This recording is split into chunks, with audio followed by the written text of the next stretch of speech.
and say thank you for welcoming me to Tennessee, but on Friday, I just moved to Tennessee. I moved down to Nashville. So Senator Mark Norris called me and said, your first official duty as a new Tennessean is to come to the SLC conference on Sunday and talk about education reform. That's your duty. And so I felt like I needed to do that. And to show that I am a true new Tennessean, the first thing that my daughters and I did when we came to town is we stopped by Gus's Fried Chicken and had some good chicken, and now we know that we are fully immersed in the culture of Tennessee. Thank you so much for coming today. I'm interested in actually engaging in the dialogue, but I want to start and talk for a few minutes about where I think the state of education reform is in this country, and a few things about what I think needs to happen if we're going to move forward aggressively as a country. And just as a bit of context, my comments today are going to be largely grounded in the experiences that I had as the schools chancellor of Washington, D.C. public schools for 3.5 years.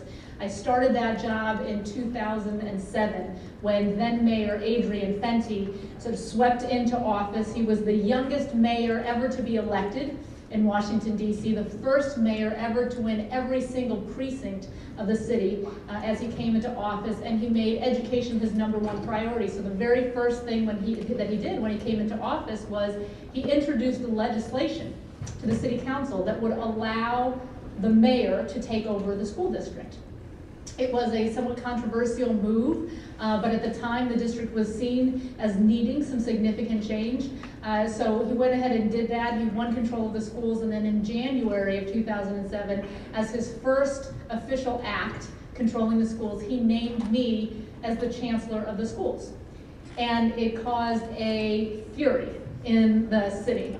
People said, this woman is a 37-year-old Korean girl from Toledo, Ohio, who has never run a school, much less a school district. Why on God's green earth would anybody think that she is going to be the person who's going to fix our school district?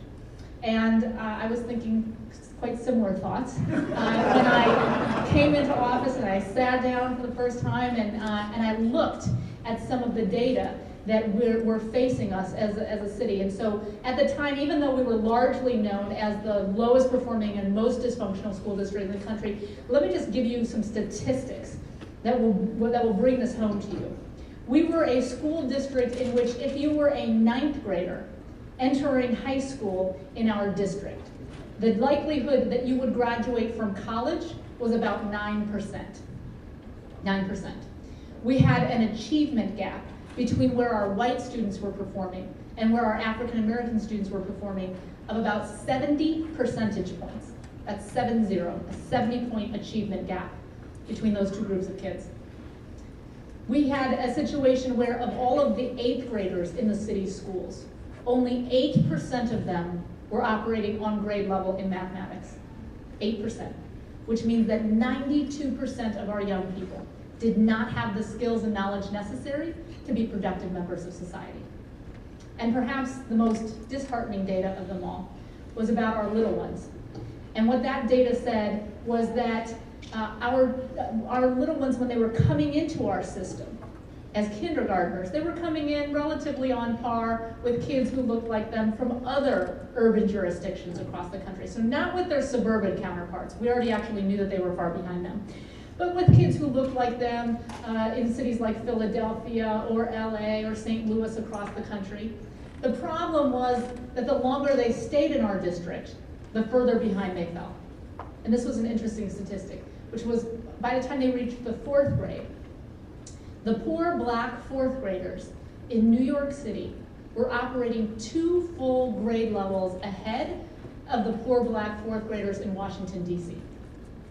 So for all of the people who wanted to blame the low academic achievement levels of our children on single-parent households and lack of health care and violence in the community and all those sorts of things, the last time I checked, the poverty in Harlem did not look all that different from the poverty in Southeast Washington, D.C., but the children in Harlem were operating 2 grade levels ahead of ours.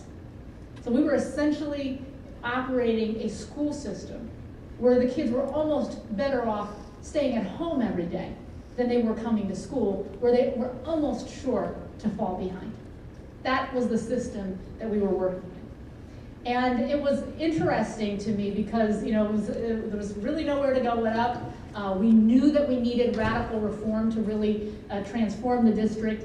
And I would notice that as I went out across the city and started talking about what I thought was possible and what the vision was for an excellent school district that served every child well, et cetera, that I would go out and speak to Rotary clubs and law firms and civic associations. And afterwards, I'd speak to these big group of people. Afterwards, I would almost inevitably have somebody come up to me and say, you know, Michelle, we really like you. You are enthusiastic, you are motivated, you're driven, you know, really seem to want the right thing for kids, but you are not going to be successful. And I always say, gee, thanks. Thanks for the vote of support. Why do you say that? And they'd say, because schools are a reflection of the communities that they are in. And as long as we have the economic disparity in this country that we do, we're always going to have an inequality in the schools. Because you have some communities that are very rich. They're well resourced, you have lots of civic engagement and involvement. And so in those communities, you're going to have great schools. And then you're going to have other communities where there's poverty and there are, you know, societal issues and there's less involvement. And in those places, you're going to have not so good schools. That's the way capitalism and democracy work. You're going to have to just get used to it. And I never used to believe that that was the right way to look at things. I just refused to believe that that's the way that it had to be. But I could never really figure out how do I articulate why I believe that something else is different. And so about a year and a half into my tenure in DC, it was interesting. I had the good fortune of meeting Warren Buffett.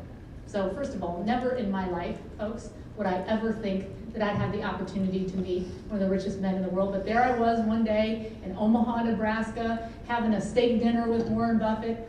And he looked at me halfway through the meal and he said, you know, Michelle, it is very easy to fix the problems in public education in America today. And I said, super. Why don't you tell me the answer so I can run back to DC and implement it? Because this is a smart man. He's made a lot of money. I figure, okay, he's got the answer. He looks at me and he says, all you need to do is make private schools illegal and assign every child to a public school by random lottery. So think about that for a minute. Because if we were to have done that in Washington, D.C., which means that every CEO's child, every ambassador's child, every congressman's child, and the president's 2 children all got assigned to a random DC public school by lottery, which means that a whole lot of them would be going to Anacostia every day for school, I guarantee you that you would never see a faster movement of resources from one side of the city to the other as you would in that circumstance. And I also guarantee you that very quickly we would have a system of excellent schools. So the question in my mind is not, is it possible to do this? It is absolutely possible to do this. The question in my mind, the more relevant one, is do we, as the adults in the system, who are running these municipalities and these governments, have the wherewithal that it would take to make the incredibly difficult decisions necessary to make that a reality?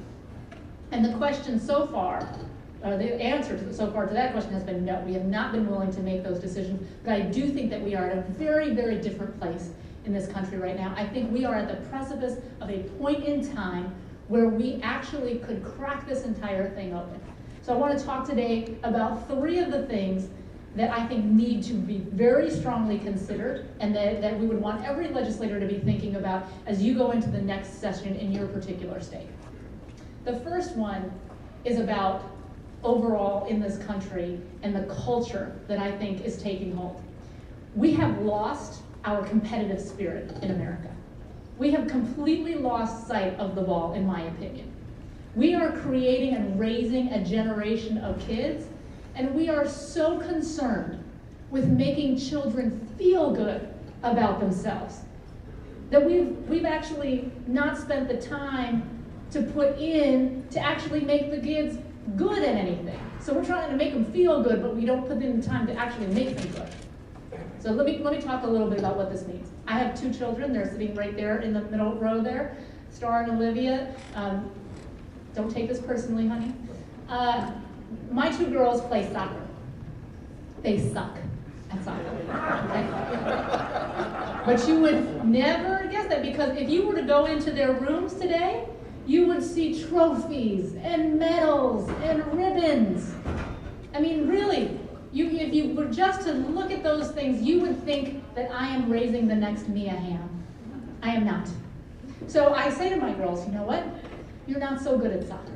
If you want to become great, you're going to have to practice every day for 90 minutes. You got to kick the ball against the wall and into the net. It takes a lot of hard work. And even if you did that, I can't guarantee you that you're ever going to be great. But that's what it takes. And they look at me like I'm crazy, because it doesn't align with everyone telling them, giving them a medal, an award, and saying you're great at this. Right? I was talking not long ago to a philanthropist down south, and I was sort of explaining this stuff to him, and he said, I absolutely agree. He said, in fact, Michelle, I don't know, I don't swear, so I'm going to modify this a little bit. He said, I don't know what the bleep is happening in America today. He said, the other day, I went to the summer camp award ceremony for my great-grandchild. He said, I was there for 2.5 hours.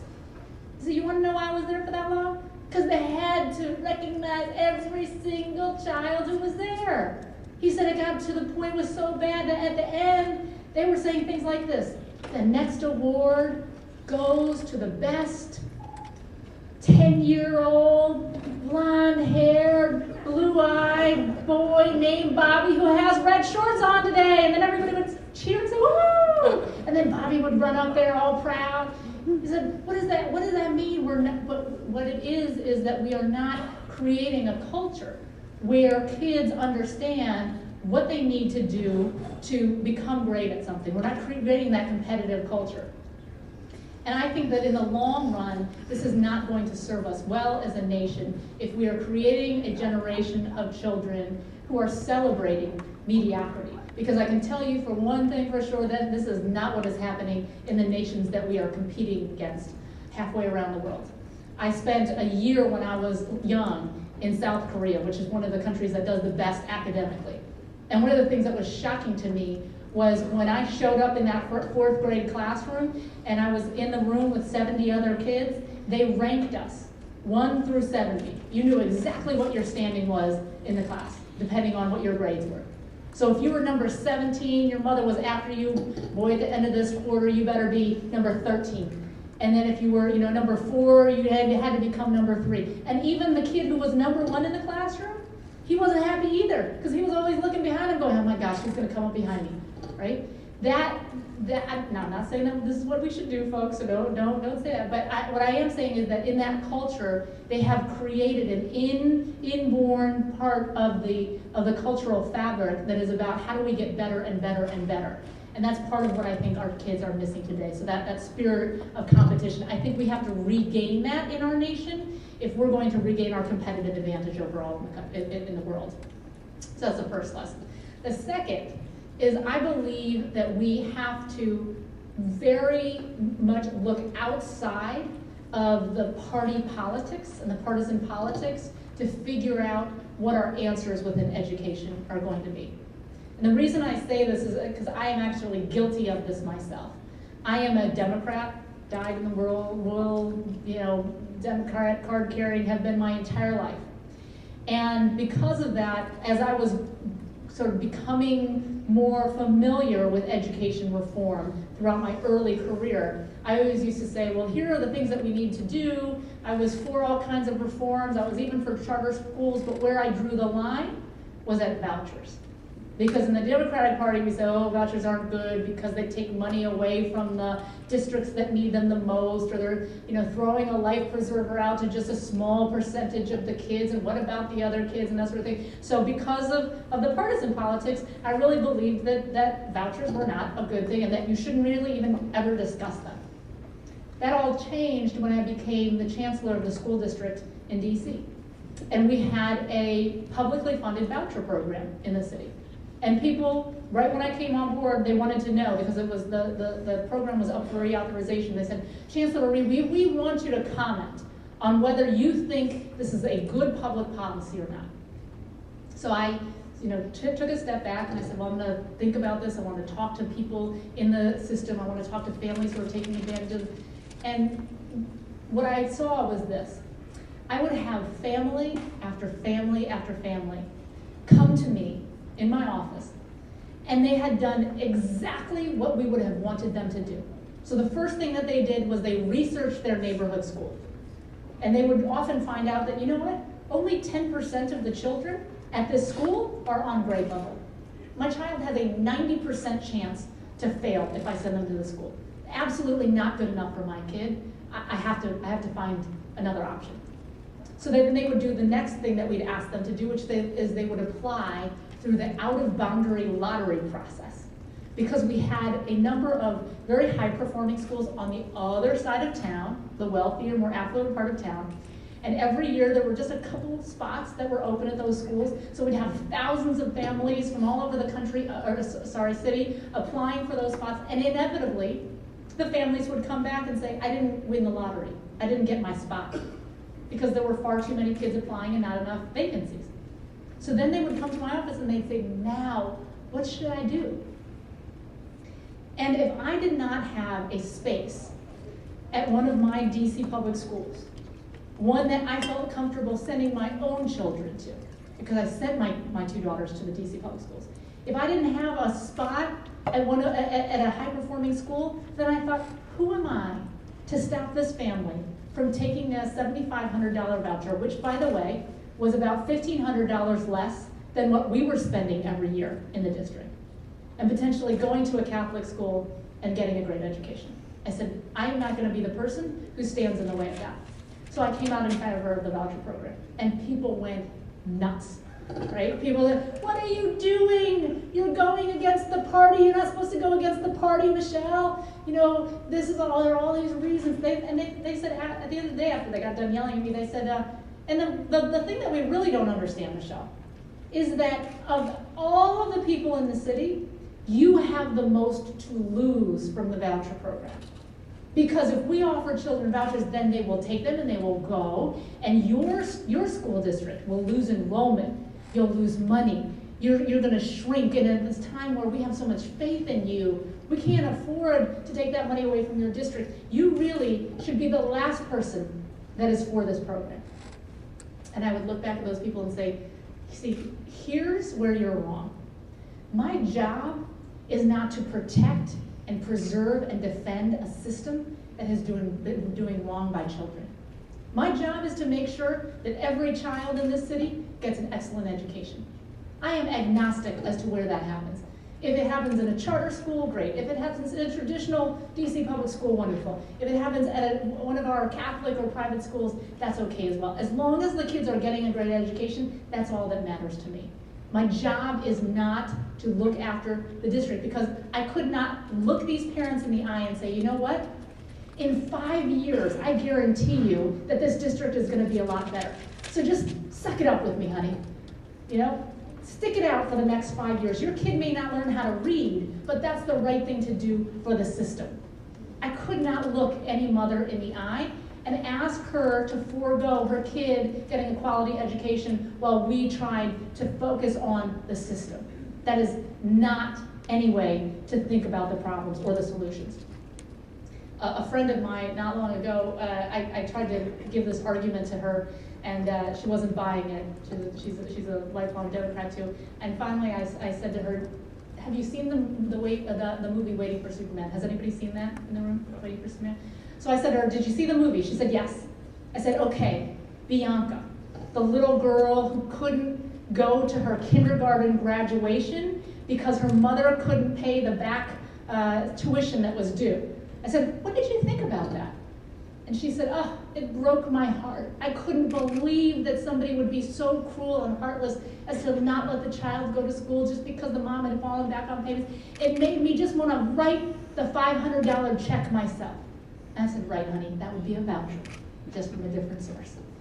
And I think part of what we have to do is to not think within party lines, but if we focus on the policies themselves and what impact they have on kids, I think that we are going to be able to move the country much further. And that relates to my last point, which is we need to start making decisions as the decision makers, as the legislators, as the people who run school districts across this country. We need to begin making decisions on the basis of what is good and right for kids. We need to make the same policy decisions at this level that we would in the same way that we would make decisions for our own kids. So let me explain what I mean by this. I was in another state the other day, and we were lobbying about changes to laws in tenure. And so I know that this is a hot topic. We've taken it on here in Tennessee. There are states across the country that are taking this on right now, and it is a very tumultuous topic. When you take it on, people will want to frame you as, oh, you're being anti-teacher, you're a union basher, all those sorts of things, when you try to question this system. So I was talking to these legislators in this particular state, and they had actually committed to making changes in their tenure laws. They agreed that no person should have a job for life regardless of performance, that it was time to change that dynamic. But the way they wanted to change it was they said, well, if a teacher is ineffective maybe for 3 years, then they should lose their tenure. And I said, well, 3 years seems like an awfully long time to me. And they'd say, well, but if it's just 1 year, that doesn't seem like enough time. I mean, people need the opportunity to get better, and we should invest the public resources in them to do so.